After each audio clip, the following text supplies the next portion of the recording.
Hi everyone, and welcome to the first week of ED 502 Special Education Law.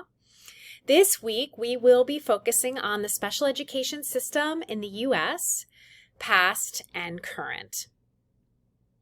I thought it might be helpful to just provide you with an overview of what this week entails, as well as the expectations and the requirements for the week.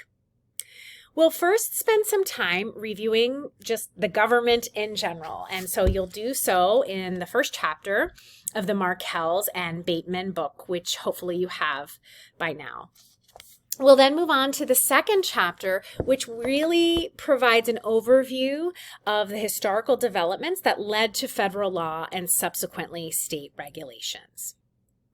After reading those two chapters, please move on and view several videos. The first is the 50-Year Fight for the Right to Learn, which provides you with some context in terms of just how far we've come in this field.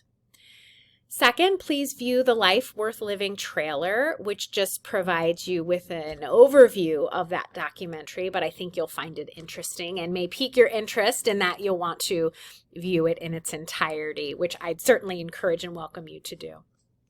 I'd then like you to view the one and only Judy Heumann and her TED Talk. She is an advocate for the disabilities community as well as for special education, which then moves us right on to several readings about advocacy. And then finally, the final reading put out by an organization, a national organization called CEC, which stands for the Council for Exceptional Children, which is a special education organization for educators. And if you haven't heard of it, I'd highly encourage you to visit their website. They have a lot of tools and resources. They have an annual conference that you might find of interest. After you've completed the readings and the videos, please remember that there is going to be a Zoom this week, and so make sure you have the link for that. You don't need to prepare anything beforehand. It will be sort of a meet and greet, answer questions, and things of this nature. I'd then like you to respond to the discussion forums. There are two. It's first important that you post your novel response. Once you do that, you'll be able to view your peers' responses. It is incredibly important that you take part in this for two reasons. First, in an online course, it's incredibly important that it is interactive, and this is one way we get to do so.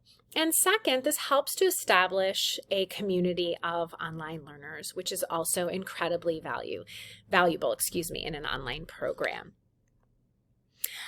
I do want you to keep in mind that we are not all going to agree when we have these discussions, and that's okay. It's just important that when we do disagree, we do so respectfully, and I'm sure we'll have no problem there. I just wanted to remind you all of that and remind you that it is okay when we don't agree. Finally, you'll have one assignment for this week, which asks you to identify one piece of legislation and one court case that you find to be incredibly significant in the field of special education. And those that help us, the two that you feel have helped us get to where we are today in this field. If you have any questions at all, please let me know. If they are individual in nature, I'd ask that you email me. But if it is something that the whole group would benefit from, I think it would be helpful for you to post it in the questions discussion forum at the top of our Moodle page. I look forward to hearing all that you have to say regarding the history of special education.